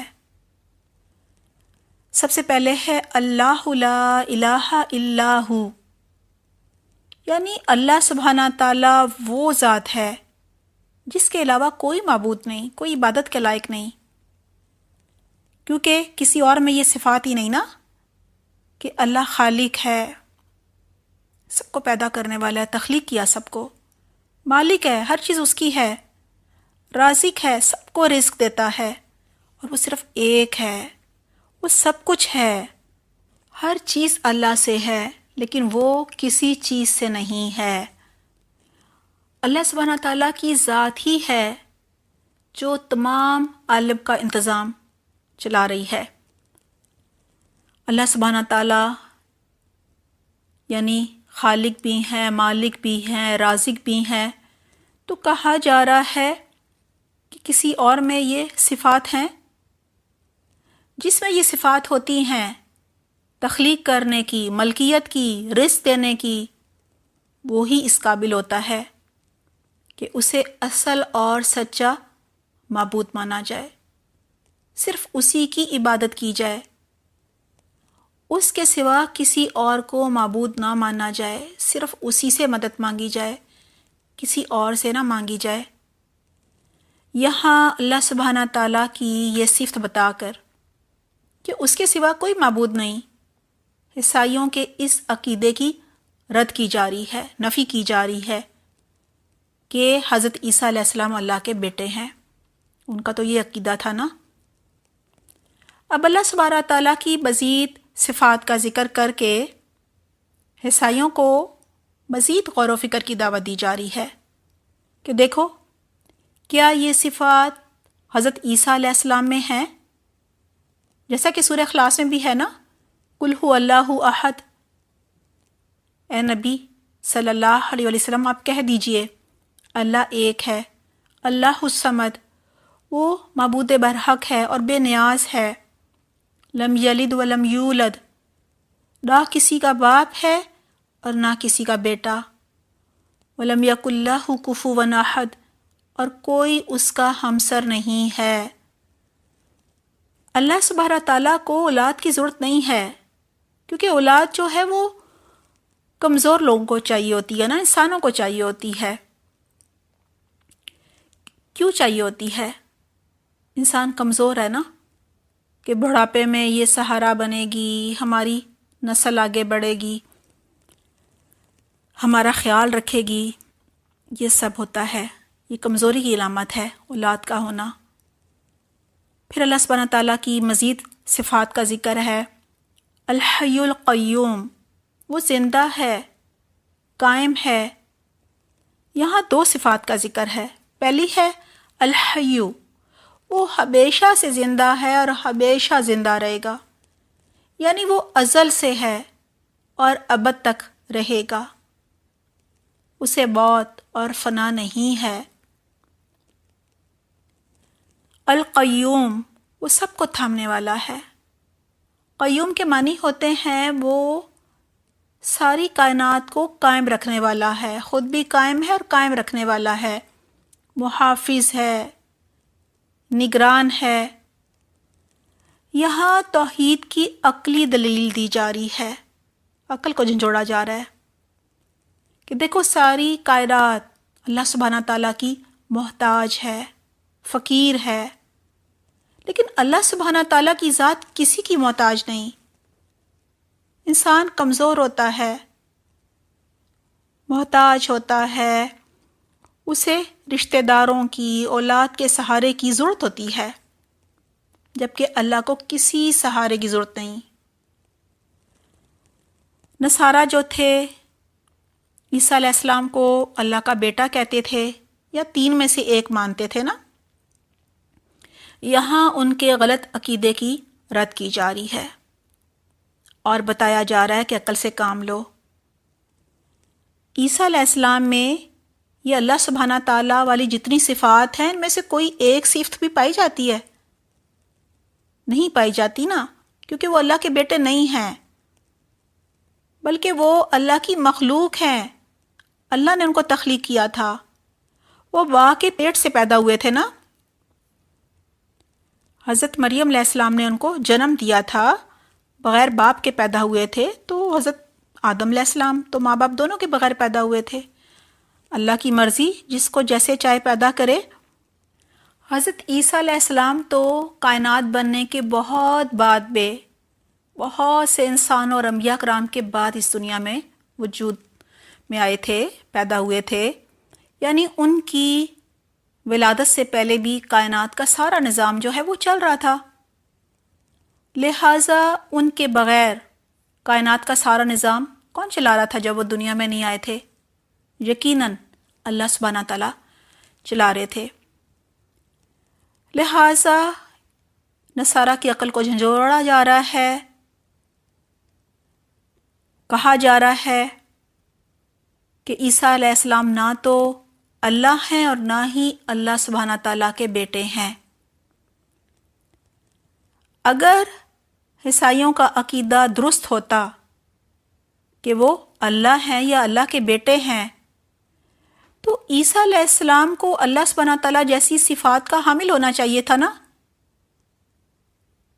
لیکن ان میں تو کوئی صفت نہیں تھی اللہ سبحانہ تعالیٰ جیسی۔ یہاں اللہ سبحانہ تعالیٰ کے لیے کیا کہا جا رہا ہے؟ الحی القیوم، انہیں موت نہیں آتی، جبکہ عیسیٰ علیہ السلام اللہ کے حکم سے آسمان پر اٹھائے گئے تھے اور دوبارہ دنیا میں آئیں گے، طبعی موت مریں گے، یہ سب ہمیں حدیث سے پتہ چلتا ہے۔ لہٰذا وہ کیسے خدا ہو سکتے ہیں؟ 3 آیات پہ اللہ سبحانہ تعالیٰ کا اسم اعظم الحی القیوم ہے، اور اسم اعظم کے ذریعے دعا مانگی جائے تو ضرور قبول ہوتی ہے، رد نہیں ہوتی۔ ایک یہی آیت ہے آل عمران کی، دوسری آیت جو ہے وہ آیت الکرسی میں ہے، اللہ لا الہ الا هو الحی القیوم، اور تیسری آیت جو ہے وہ سورہ طٰہٰ میں ہے، وعنت الوجوہ للحی القیوم۔ لہٰذا ہمیں اللہ سبحانہ تعالیٰ کو اچھے اچھے ناموں سے پکارنا چاہیے۔ آپ صلی اللہ علیہ وسلم بھی مشکلات کے وقت، آزمائشوں کے وقت اللہ سبحانہ تعالیٰ کو اسم اعظم اور اچھے اچھے ناموں سے پکارتے تھے۔ ہمیں بھی اللہ سبحانہ تعالیٰ کے اچھے اچھے ناموں کے ساتھ، اسم اعظم کے ساتھ پکارنا چاہیے، اور دعائیں کیسے مانگنی چاہیے؟ عاجزی سے، اچھی امید رکھتے ہوئے، گڑ گڑا کر مانگنی چاہیے، انشاءاللہ ضرور قبول ہوں گی۔ اور ہمیں مدد بھی صرف اور صرف اللہ سبحانہ تعالیٰ سے مانگنی چاہیے۔ ہمیں صرف ایک اللہ کے سامنے جھکنا چاہیے، عبادت بھی صرف اسی کی کرنی چاہیے۔ اور لوگ اللہ کو چھوڑ کر جن جن کو پکارتے ہیں وہ سب تو فنا ہونے والے ہیں نا، وہ تو خود انہوں نے ہی اپنے ہاتھوں سے بنائے ہیں، وہ سب تو خود اللہ کے محتاج ہیں، سب فقیر ہوتے ہیں، دینے والی ذات تو صرف اللہ سبحانہ تعالیٰ کی ہوتی ہے۔ مومن وہی طاقتور ہوتا ہے جس کے پاس اللہ کا مضبوط سہارا ہوتا ہے، اور جس میں توحید ہوتی ہے، ایمان پختہ ہوتا ہے، جس میں تقویٰ ہوتا ہے۔ اللہ سبحانہ تعالیٰ ہمیں یہ ساری صفات پیدا کرے، آمین۔ ہمیں توحید کے راستے پر چلنے والا بنائے، ہمیں ہر طرح کی شرک اور بدعت سے بچائے، آمین۔ آیت نمبر 3 ہے، نزل علیک الکتاب بالحق مصدقا لما بین یدیہ وانزل التوراۃ والانجیل۔ ترجمہ ہے، اس نے حق کے ساتھ اس کتاب کو نازل فرمایا ہے جو اپنے سے پہلے نازل کردہ کتابوں کی تصدیق کرنے والی ہے۔ اسی نے اس سے پہلے تورات اور انجیل کو نازل فرمایا تھا۔ پچھلی آیت میں توحید کے حق میں دلیل دے کر یہ بات واضح کر دی گئی تھی کہ معبود کہلانے کا حقدار صرف وہی ہو سکتا ہے جو ہر اعتبار سے کامل اور مکمل ہو، جو ازل سے ہمیشہ سے زندہ ہو اور ہمیشہ قائم دائم اور زندہ رہنے والا ہو۔ اور اللہ سبحانہ تعالیٰ ہی کی ذات ہے صرف، جو کہ بقا کے لیے کسی کی محتاج نہیں ہے، اسے اولاد جیسی کمزوریوں کی ضرورت نہیں ہے۔ لہٰذا پچھلی آیت میں انسان کی عقل کو جھنجھوڑا گیا تھا کہ جن چیزوں کو بقا نہیں وہ کیسے معبود ہو سکتے ہیں، وہ کیسے عبادت کے لائق ہو سکتے ہیں،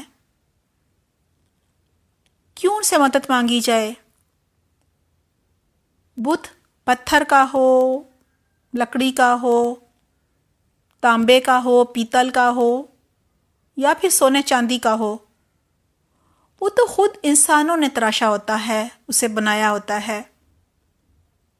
ان بتوں کو تراشنے والا اگر یہ کہے کہ میں ان کا بنانے والا ہوں تو پھر بات سمجھ آتی ہے، لیکن بنانے والا کہے کہ جن کو میں نے بنایا ہے وہ میرے معبود ہیں، تو یہ بات عقل بھی تسلیم نہیں کرتی۔ لہٰذا اب اس آیت میں مزید بتایا جا رہا ہے، یہاں توحید کے حق میں ایک اور دلیل دی جا رہی ہے کہ جو معبود ہوتا ہے نا، وہ کوئی بھی کام بغیر مقصد کے نہیں کرتا۔ اللہ سبحانہ تعالیٰ نے ہمیں یوں ہی نہیں بنایا کہ اے انسانوں کھاؤ پیو عیش کرو اور مر جاؤ، نہیں، ایسا بالکل نہیں ہے۔ قرآن میں کئی جگہ ہے کہ کھیل کود کے لیے نہیں بنایا گیا۔ اللہ سبحانہ تعالیٰ نے انسان کو مقصد کے ساتھ پیدا کیا ہے۔ انسان کو دو راستے دکھا دیے، ایک ہدایت کا اور ایک گمراہی کا۔ ہدایت کا راستہ جنت کو جاتا ہے، گمراہی کا جہنم کی آگ میں لے جاتا ہے۔ پھر اللہ سبحانہ تعالیٰ نے ہدایت کے راستے کی رہنمائی کے لیے پیغمبر بھیجے، کتابیں بھیجیں۔ ہر پیغمبر نے اپنی امت کو توحید کا درس دیا کہ ایک اللہ کی عبادت کرو۔ ہاں، احکامات یعنی شریعت ہر امت کے لیے اس زمانے اور حالات کے حساب سے مختلف تھی، اور آخری کتاب قرآن کریم جو آخری نبی رسول اللہ صلی اللہ علیہ وسلم پر نازل ہوئی، اب اس کی شریعت تو قیامت تک کے لیے ہے نا، اب کوئی نبی بھی نہیں آئے گا۔ آیت نمبر 3 میں اسی ہدایت کی طرف اشارہ ہے۔ یہ ہدایت زندگی کے مقصد کو بتانے کے لیے آئی ہے، اس کی آگاہی کی طرف اشارہ ہے۔ لہٰذا سب سے پہلے کیا کہا جا رہا ہے؟ نزل علیک الکتاب بالحق۔ سب سے پہلے تو وہ کتاب پر اعتراض کرتے تھے نا، ایمان نہ لانے والے۔ تو کہا جا رہا ہے کہ اللہ سبحانہ تعالیٰ نے نازل کیا ہے اس کتاب کو آپ صلی اللہ علیہ وسلم کے دل پر، اور حق کے ساتھ نازل کیا ہے۔ یعنی اللہ سبحانہ تعالیٰ نے اپنے بندوں کی ہدایت کے لیے نزلہ، آہستہ آہستہ تھوڑا تھوڑا کر کے 23 سال میں اس کو اتارا، نازل کیا۔ کیونکہ نزلہ کے معنی کیا ہوتے ہیں؟ آہستہ آہستہ، تھوڑا تھوڑا، یعنی تورات کی طرح نہیں کہ ایک ہی دفعہ ساری تختیاں دے دی گئی نا۔ یعنی یہ بھی اللہ سبحانہ تعالیٰ کی اس میں بھی حکمت تھی۔ آخری کتاب تھی نا، شریعت بالکل مکمل کرنی تھی قیامت تک کے لوگوں کے لیے۔ لہٰذا جب کوئی مسئلہ پیش آتا تو حالات کے مطابق اللہ سبحانہ تعالیٰ تھوڑا تھوڑا کر کے آیات کو نازل فرما دیتے، جس سے لوگوں کا ایمان بڑھ جاتا، یقین بڑھ جاتا کہ اللہ کی ذات ہے، ہمیں دیکھ رہی ہے، ہمارا مسئلہ اللہ نے دیکھ لیا اور حل بھی بتا دیا۔ دیکھیں، جب انسان حالات میں سے گزرتا ہے، اسے ایک تجربہ حاصل ہو جاتا ہے، کوئی مشکل آئی، حل بھی مل گیا، تو کیا ہوتا ہے؟ اب حل پر جب عمل کرتا ہے، جو اس کو حل دیا جاتا ہے، تو اس سے کیا ہوتا ہے؟ پختگی آ جاتی ہے، اللہ پر یقین بڑھ جاتا ہے۔ جب کوئی چیز ضرورت کے وقت ملے، بہت شدید بھوک لگی ہوئی ہے اور کھانا مل گیا، دینے والے کا کتنا شکر دل میں آتا ہے۔ یہاں بھی ایسا ہی ہے، اللہ کی شکر گزاری آتی ہے، اللہ پر ایمان بڑھتا ہے، توکل بڑھتا ہے، دل میں مزید تقویٰ بڑھ جاتا ہے، اللہ کی محبت اور اللہ کا ڈر، یعنی اس کی ناراضگی کا جو ڈر ہوتا ہے، گناہوں کا ڈر، وہ بھی بڑھ جاتا ہے، اور بات جو ہے نا وہ اچھی طرح راسخ ہو جاتی ہے، جم جاتی ہے، جذب ہو جاتی ہے، عمل میں آ جاتی ہے، اور عمل بھی بہت آسان ہو جاتا ہے، کیونکہ اس وقت اور کوئی چارہ ہی نہیں ہوتا نا، آپ تو حل ڈھونڈ رہے ہوتے ہیں۔ لہٰذا پہلے حل کے احکامات آئے، مثلا نشے کی حالت میں نماز کے قریب بھی نہ جاؤ۔ جب انسان اس کا عادی ہو گیا تو پھر حکم آیا کہ اب نشہ حرام ہے، یعنی موقع کی مناسبت سے آہستہ آہستہ موقع محل کے مطابق جو بات ہوتی ہے وہ زیادہ اثر رکھتی ہے، دل میں راسخ ہو جاتی ہے، عمل میں آسانی سے ڈھل جاتی ہے، کیونکہ اس وقت انسان کو اس حل کی سخت ضرورت ہوتی ہے۔ جیسا کہ واقعہ افک میں کیا ہوا تھا، حضرت عائشہ رضی اللہ عنہا کا ہار گم ہو گیا تھا، سب اس کو ڈھونڈنے میں لگ گئے اور بر وقت اگلے پڑاؤ پر نہ پہنچ سکے، پانی ختم ہو گیا، نماز کا وقت آ گیا، اب وضو کہاں سے کریں، پانی نہیں ہے، تو اللہ سبحانہ تعالیٰ نے اس مشکل وقت میں تیمم کا حکم نازل کر دیا۔ یہ اللہ سبحانہ تعالیٰ کی حکمت اور فضل تھا، بہت بڑا انعام اور اللہ سبحانہ تعالیٰ کی رحمت تھی۔ سب کے دلوں میں بہت زیادہ شکر گزاری آئی۔ پھر کہا گیا ہے اللہ سبحانہ تعالیٰ نے قرآن کریم حق کے ساتھ نازل کیا۔ حق سچائی کو، عدل و انصاف کو، درست بات کو، فیصلہ کن بات کو کہا جاتا ہے۔ اس بات کو بھی کہا جاتا ہے جو موقع محل کے مطابق ہو، جو صحیح وقت پر جب ضرورت ہو تب وہ کی جائے۔ مراد ہے اس کلام میں کوئی شک نہیں، بلکہ یہ یقیناً صرف اور صرف اللہ سبحانہ تعالیٰ کی طرف سے ہے۔ جس پر نازل ہوا وہ بھی صادق و امین، دشمن بھی رسول اللہ صلی اللہ علیہ وسلم کی صداقت کی گواہی دیا کرتے تھے نا۔ اور جو فرشتہ یعنی جبرائیل علیہ السلام لے کر آئے وہ بھی جبریل امین کہلاتے ہیں، ایمانت دار، اور ایمان نہ لانے والوں سے کہا جا رہا ہے، حق کا انکار کرنے والوں سے کہا جا رہا ہے کہ یہ کوئی نیا کلام تو نہیں آیا نا، پہلی دفعہ تو نہیں ایسا ہوا کہ اللہ کا کلام کسی نبی پر نازل ہو گیا ہے اور تم حیران و پریشان ہو کہ یہ کیسے ہو گیا، کچھ سمجھ ہی نہیں آ رہی۔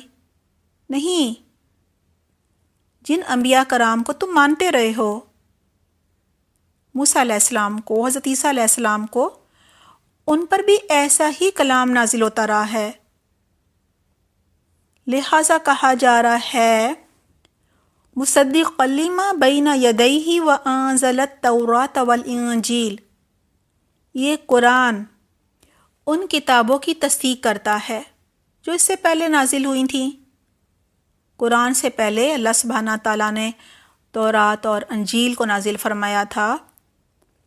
یہاں کہا جا رہا ہے قرآن سے پہلی کتابوں مثلا تورات، زبور، انجیل، پھر آدم علیہ السلام کے صحیفے، ابراہیم علیہ السلام کے اور موسیٰ علیہ السلام کے، کہا جا رہا ہے یہ قرآن سب کی تائید کرتا ہے، مانتا ہے کہ وہ اللہ سبحانہ تعالیٰ کی طرف سے نازل ہوئی تھیں، لیکن اپنے اپنے زمانے میں لوگوں کی ہدایت کے لیے نازل ہوئی تھیں۔ یہاں تصدیق سے یہ مراد نہیں ہے کہ آج کل تورات اور انجیل میں جو کچھ لکھا ہوا ہے وہ سب اللہ کی طرف سے ہے لہٰذا ان پہ عمل کرو، نہیں، کیونکہ قرآن ہی میں یہ بتایا گیا ہے کہ یہود و نصارہ نے اپنی کتابوں میں تحریف کر لی تھی، بدل لیا تھا، ان کو بہت کچھ چھپا لیا تھا، نکال دیا تھا۔ مثلاً آخری نبی محمد صلی اللہ علیہ وسلم کی نبوت کی پیشن گوئیاں جو تھیں وہ انہوں نے چھپا لی تھیں، مٹا دی تھیں، اور بہت کچھ خود سے شامل کر لیا تھا۔ اسی طرح قرآن نے یہ بھی تصدیق کر دی ہے کہ پچھلی آسمانی کتابوں میں جو محمد صلی اللہ علیہ وسلم کا اور قرآن کا ذکر تھا وہ سچا تھا، کیونکہ قرآن نازل ہو گیا اور محمد صلی اللہ علیہ وسلم پر ہی نازل ہوا۔ عام طور پر لوگ تورات سے مراد بائبل کے پرانے عہد نامے کی 5 کتابیں لیتے ہیں اور انجیل سے مراد نئے عہد نامے کی 4 کتابیں لیتے ہیں، حالانکہ یہ سب اللہ کا کلام نہیں ہے۔ حقیقت میں اصل تورات صرف وہ تھی جو موسیٰ علیہ السلام کی نبوت سے لے کر ان کی وفات تک کے تقریباً 40 سالوں میں احکامات کی شکل میں نازل ہوئی تھی۔ ان میں سے 10 احکامات کوہ طور پر پتھر کی تختیوں پر لکھے ہوئے ملے تھے، تب دیے گئے تھے۔ باقی احکامات موسیٰ علیہ السلام نے لکھوا کر 12 نقلیں اس کی بنا لی تھیں، کاپیاں، اور 12 قبیلوں کو بانٹ دی تھیں۔ ایک جو نقل تھی وہ بنی لاوی کو دی تھی تاکہ وہ اس کی حفاظت کریں، اسی کا نام تورات تھا۔ بخت نصر نے جب یروشلم فتح کیا تو ہیکل سلیمانی تباہ کر دیا، شہر کو ویران کر دیا۔ اس طرح تورات کا اصل نسخہ جو تھا وہ ہمیشہ کے لیے گم ہو گیا تھا۔ پھر عزیر کے زمانے میں بنی اسرائیل کے بچے کچے لوگ جو تھے وہ واپس یروشلم آئے، اور عزیر نے چند بزرگوں کی مدد سے بنی اسرائیل کی جو پوری تاریخ ہے وہ لکھی، جو کہ بائبل کی 17 کتابوں پر مشتمل ہے۔ ان کتابوں میں بہت کچھ جو ہے وہ خود سے لکھا گیا۔ موسیٰ علیہ السلام کی سیرت بھی لکھی گئی۔ اب تورات اور انجیل میں اللہ سبحانہ تعالیٰ کا اصل کلام صرف وہی باقی رہ گیا ہے جس کا ذکر قرآن میں بھی ہے۔ اسی طرح انجیل میں بھی صرف وہ اقوال ہی باقی رہ گئے ہیں جو حضرت عیسیٰ علیہ السلام نے اپنی زندگی کے آخری 3 سالوں میں ارشاد فرمائے تھے۔ باقی سب ان کے بھی بزرگوں کے اقوال ہی ہیں جو حواریوں نے عیسیٰ علیہ السلام کے اٹھائے جانے کے کئی 100 سالوں بعد مرتب کیے تھے۔ لہذا قرآن جو ہے وہ تصدیق کرتا ہے کہ تورات اور انجیل کی جو باتیں قرآن کے مطابق ہیں وہی صرف برحق اور سچی ہیں، یعنی اللہ سبحانہ تعالیٰ کی طرف سے ہیں، اور ان کی کتاب کی ان باتوں کے متعلق جن کے بارے میں قرآن خاموش ہے ان کے بارے میں ہمیں کیا کرنا چاہیے؟ جی، رسول اللہ صلی اللہ علیہ وسلم نے مسلمانوں کو یہ ہدایت کی ہے کہ تم اہل کتاب کی نہ تصدیق کرو اور نہ تکذیب۔ بخاری کتاب التفسیر میں آئیے۔ ہاں، رہی وہ باتیں جو یہود و نصارہ کی کتابوں میں قرآن کے خلاف ہیں، وہ سراسر من گھڑت اور غلط ہیں، کیونکہ اللہ سبحانہ تعالیٰ کے کلام میں کبھی بھی اختلاف نہیں پایا جاتا۔ قرآن کریم کے نزول کی جو وجہ تھی اور حکمت تھی وہ یہی تھی کہ ان کی کتابوں میں جو من گھڑت باتیں ہیں ان کو قرآن کی روشنی میں، قرآن کی کسوٹی پہ پرکھا جائے، ان کو پہچانا جائے اور ان پر بالکل عمل نہ کیا جائے، ان کو بالکل نہ مانا جائے۔ اور اب قیامت تک سب لوگوں پر یہ فرض ہے کہ وہ صرف قرآن کی شریعت پر چلیں، صرف قرآن پر ایمان لائیں، اور وہ صرف رسول اللہ صلی اللہ علیہ وسلم کو اپنا آخری نبی مانیں، کیونکہ جب کوئی نئی کتاب آتی ہے، نیا پیغمبر آتا ہے تو پھر اس کی شریعت پر چلنا ہوتا ہے۔ اب صرف قرآن ہی قیامت تک کے لیے برحق اور سچا اللہ سبحانہ تعالیٰ کا کلام ہے۔ اللہ سبحانہ تعالیٰ ہمیں بہترین عمل کی توفیق عطا فرمائے اور دوسروں کو بھی یہ بتانے کی توفیق عطا فرمائے کہ وہ اس پر ایمان لائیں۔ اب نجات صرف قرآن پر عمل کرنے ہی میں ہے۔ آیت نمبر 4 ہے من قبل هدى للناس وأنزل الفرقان ان الذين كفروا بآيات الله لهم عذاب شديد والله عزيز ذو انتقام۔ ترجمہ ہے، اور ان کے بعد فرقان یعنی قرآن کریم نازل ہوا۔ اب جو لوگ اللہ کی آیات کا انکار کریں گے انہیں سخت سزا ملے گی، اور اللہ زور آور ہے، طاقت والا ہے، برائی کا بدلہ لینے والا ہے۔ جیسا کہ پہلے بات ہوئی، ہر پیغمبر توحید کا پیغام لے کر آیا، اور تمام آسمانی کتابیں اور تمام پیغمبر لوگوں کی ہدایت کے لیے آئے۔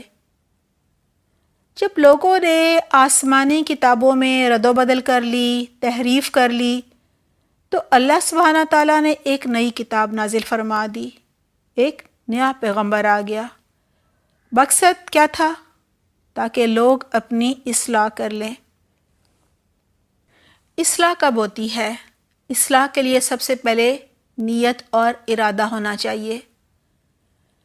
جب لوگ نئے پیغمبر پر ایمان لائیں گے تو ہی ان کی اصلاح ہوگی نا۔ جب وہ نئی شریعت پہ چلیں گے پھر ہی ان کی اصلاح ہوگی، کیونکہ نئے پیغمبر کی شریعت پر چلنا تو فرض ہوتا ہے۔ اس آیت میں یہی بتایا جا رہا ہے کہ لوگوں نے ایسا نہیں کیا، یعنی ایمان نہیں لائے. کیوں نہیں لائے؟ کبھی تعصب کی وجہ سے کہ یہ ہماری نسل میں سے کیوں نہیں ہے، ضد اور عناد کی وجہ سے، اپنی بڑائی جانے کی وجہ سے کہ سرداری جانے کا ڈر ہوتا تھا، ایمان نہ لائے. دنیا کا کسی قسم کا نقصان نہیں چاہتے تھے. اس آیت میں اللہ سبحانہ تعالیٰ کی قدرت کاملہ اور قدرت مطلق کا ذکر ہے. سب سے پہلے کہا جا رہا ہے من قبل ھدی للناس، قرآن سے پہلے کی تمام آسمانی کتابیں ایک ہی مقصد کے لیے آئیں، یعنی لوگوں کی ہدایت کے لیے. اور پہلے کی آسمانی کتابیں بھی اس قرآن کی سچائی پر گواہ ہیں، کیونکہ ان میں محمد صلی اللہ علیہ وسلم کا کہ وہ آخری پیغمبر ہوں گے اور ان پر قرآن نازل ہوگا، یہ سب موجود تھا. یعنی وہ کتابیں اگر رد و بدل نہ کی ہوتی تو قرآن کی تصدیق کر رہی تھیں. یعنی قرآن کے نازل ہونے پر ان میں جو یہ بات لکھی ہوئی تھی کہ آخری کتاب قرآن ہوگی، وہ سچ ثابت ہو گئی. قرآن سے پہلے حضرت موسیٰ علیہ السلام پر تورات نازل ہوئی تھی، حضرت عیسیٰ علیہ السلام پر انجیل نازل ہوئی تھی. تورات اور انجیل دونوں اپنے اپنے زمانے کے لوگوں کے لیے ہدایت کا ذریعہ تھیں، وہ ہدایت دینے کے لیے آئی تھیں. پھر کہا جا رہا ہے وَأَنزَلَ الْفُرْقَانَ، اور اس نے فرقان نازل فرمایا. فرقان کے معنی ہوتے ہیں حق اور باطل میں فرق کرنے والا. فرق کرنے والے کو کہا جاتا ہے نا. تمام آسمانی کتابیں حق و باطل میں فرق کرنے کے لیے آئی تھیں، سبھی فرقان تھیں. لوگوں کو یہ بتانے آئی تھیں کہ انہوں نے کون سا راستہ اختیار کرنا ہے، ہدایت کا یا گمراہی کا. کیا کام کریں گے تو وہ جنت میں جائیں گے اور ہدایت کے راستے پہ ہوں گے، اور کون سے کام کریں گے تو وہ گمراہی کے راستے پر ہوں گے جو جہنم کو جاتا ہے. یعنی انہیں دنیا و آخرت کا فائدہ دینے والا راستہ بتانے آئی تھی. انہیں بتانے آئی تھی کہ کیا کام تمہیں نفع دیں گے اور کیا کام تمہیں جہنم میں لے کر جائیں گے، کن کاموں سے تمہیں بچنا چاہیے. نہیں بچو گے تو دنیا و آخرت برباد کر لو گے. قرآن کو بھی فرقان کہا جاتا ہے. فرقان سے مراد آپ صلی اللہ علیہ وسلم کے معجزات بھی ہیں، اور وہ معجزات بھی جو دیگر انبیاء کرام کو نبوت کے ثبوت کے طور پر ملے تھے، دیے گئے تھے. اور فرقان سے مراد وہ تمام دلائل بھی ہیں جو اللہ سبحانہ تعالیٰ کے ایک ہونے پر، یعنی وحدانیت پر دلالت کرتے ہیں. گزشتہ تمام آسمانی کتابوں میں رد و بدل ہو گئی تھی، تحریف ہو گئی تھی، لہٰذا اب صرف قرآنی حق اور باطل کا فرق کرنے والا ہے. اب فرقان باقی کتابیں نہیں رہیں، اب صرف قرآن ہے. صرف قرآن ہدایت اور گمراہی میں فرق کرنے والا ہے، گمراہی اور ہدایت کے راستے کا فرق بتانے والا ہے. قرآن جو ہے اس میں واضح اور روشن دلائل موجود ہیں، اور دلائل دے کر حق بتایا گیا ہے. حضرت قتادہ رضی اللہ عنہ اور حضرت ربیع بن انس رضی اللہ عنہ کا بھی یہی فرمان ہے کہ اس آیت میں فرقان سے مراد قرآن ہے. لہٰذا فرقان کے ایک معنی قرآن ہے اور دوسرے معنی کسوٹی کے ہیں، یعنی قرآن حق اور باطل کا فرق کرتا ہے. یہ حق کی پہچان ہے، کسوٹی ہے. حق کو پہچاننے کی حص جو ہے وہ انسان کے اندر اللہ سبحانہ تعالیٰ نے رکھ دی ہے. جیسا کہ حضرت عمر رضی اللہ عنہ جب آپ کو نعوذ باللہ نقصان پہنچانے کی نیت سے آئے تھے آپ صلی اللہ علیہ وسلم کو، لیکن جب انہوں نے رسول اللہ صلی اللہ علیہ وسلم سے اللہ سبحانہ تعالیٰ کا کلام سنا تو وہ اس فرقان کو، اس کسوٹی کو اندر کے میزان سے پہچان گئے. ہر انسان کے اندر اللہ سبحانہ تعالیٰ نے یہ کسوٹی رکھی ہوئی ہے، یعنی ہر انسان کے اندر سچائی کی پہچان رکھی ہوئی ہے اللہ سبحانہ تعالیٰ نے. اس کو فطرت سلیم بھی کہہ سکتے ہیں.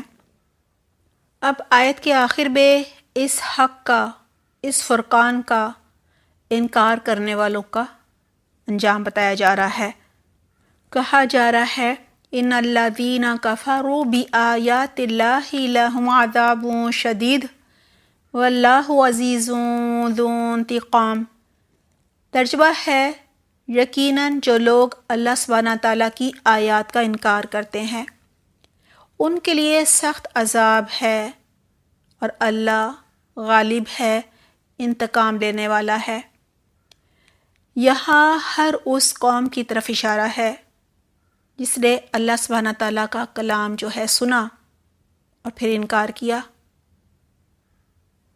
اپنے پیغمبر کو اپنے اندر موجود پایا لیکن ایمان نہ لائے. معجزوں کو دیکھ کر، رسول کو اپنے اندر موجود پا کر صلی اللہ علیہ وسلم کو حق کا انکار کر دیا اور عبرتناک انجام سے دوچار ہوئے. گزشتہ آیت میں اللہ سبحانہ تعالیٰ کے حی القیوم ہونے کا ذکر تھا. اس آیت میں عزیزوں ذو انتقام ہونے کا ذکر ہے.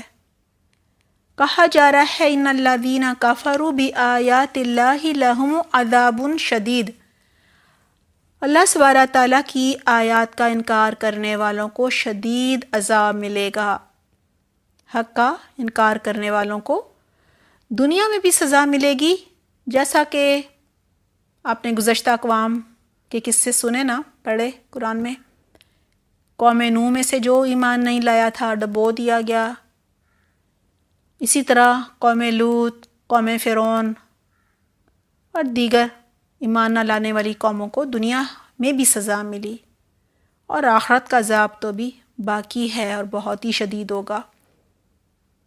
اسی طرح رسول اللہ صلی اللہ علیہ وسلم کی زندگی میں اللہ سبحانہ تعالیٰ نے اسلام کو سربلندی عطا کی، اور حق کا انکار کرنے والے، دین سے دشمنی رکھنے والے، وہ مشرک تھے یا منافق، یہودی تھے یا عیسائی، سب ذلیل و رسوا ہوئے، قتل ہوئے، قید ہوئے، جلا وطن ہوئے یا جزیہ ادا کرنے پر مجبور ہوئے. پھر آخرت کے عذاب کے بارے میں فرمایا جا رہا ہے واللہ عزیز ذو انتقام، اور اللہ غالب ہے، قوت والا ہے، بدلہ لینے والا ہے، زور آور ہے. کہا جا رہا ہے قیامت کے دن حق کا انکار کرنے والے باطل پرستوں کو سخت عذاب دے گا، کیونکہ اللہ غالب ہے، بڑی شان والا ہے، قوت والا ہے. منکرین حق سے زبردست انتقام لے گا اور یقیناً ان سے بدلہ لیا جائے گا. ہمارے لیے بھی سبق ہے کہ اس سے پہلے کہ دنیا میں پکڑ ہو جائے یا آخرت میں ہم کسی عذاب میں سے گزریں، تو بہتر ہے کہ یہ وقت جو ہمارے ہاتھ میں ہے اس سے فائدہ اٹھائیں. ہم اللہ سبحانہ تعالیٰ سے اپنا تعلق مضبوط کر لیں اور ہم قرآن سے جڑ جائیں، دین کا علم حاصل